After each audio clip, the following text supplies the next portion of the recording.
Kakinada rural Turangi panchayat పరిధిలో గల మడ అడవుల ప్రాంతంలో జరుగుతున్న అక్రమ నిర్మాణాలపై సిపిఎం పార్టీ బృందం పరిశీలన చేపట్టింది. తూరంగి పంచాయతీ పరిధిలోని అల్లూరి సీతారామరాజు కాలనీ, మహాలక్ష్మి నగర్ అర్బన్ ప్రాంతాల్లో పార్టీ నాయకుడు తిరుమలశెట్టి నాగేశ్వరరావు నేతృత్వంలో సిపిఎం బృందం పర్యటించింది. ఈ సందర్భంగా ఆయన మాట్లాడుతూ సర్వే నెంబర్ 2018లో ప్రభుత్వ అనుమతులు లేకుండా రియల్ ఎస్టేటర్లు పెంకే జైన్ కుమార్, సోంబాబు నిర్మిస్తున్న కట్టడాలు, సిమెంట్ రోడ్లు, మడ అడవుల దారిలో ప్రహారీ గోడలు, గేట్లు నిర్మించడం బృందం గమనించడం జరిగిందన్నారు.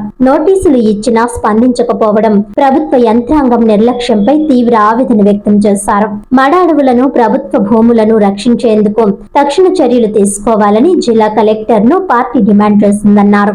సహజంగా ఏర్పడిన మడ అడవులను సంరక్షించాలని, అక్రమ కట్టడాలను తొలగించాలని, రియల్ ఎస్టేటర్లపై చర్యలు తీసుకోవాలని సిపిఎం విజ్ఞప్తి చేశారు. ఈ విషయంపై కలెక్టర్, సబ్ రిజిస్టర్లను త్వరలో పార్టీ ప్రతినిధి బృందం కలుసుకోనుందని తెలిపారు. ఈ కార్యక్రమంలో చింతపల్లి అజయ్ కుమార్, పెద్దంశెట్టి రామకృష్ణ, తొట్టిపూడి రాజా, అంకం సుబ్రహ్మణ్యం తదితరులు పాల్గొన్నారు.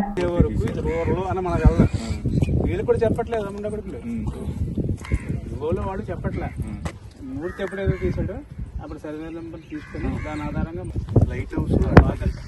లైట్ హౌస్ కూడా ఉంటుంది. వాళ్ళ ఆఫీస్ బిల్డింగ్ ఇవన్నీ ఉంటాయి. తుఫాన్లు 2-3 తుఫాన్లు ఎప్పుడైతే దెబ్బ కొట్టియో అప్పుడు వాళ్ళు ఇక్కడికి మార్చేయటం తర్వాత ఇదంతా కూడా ఇక్కడికి మారటం ఏది పూర్తి అనేది జరిగింది.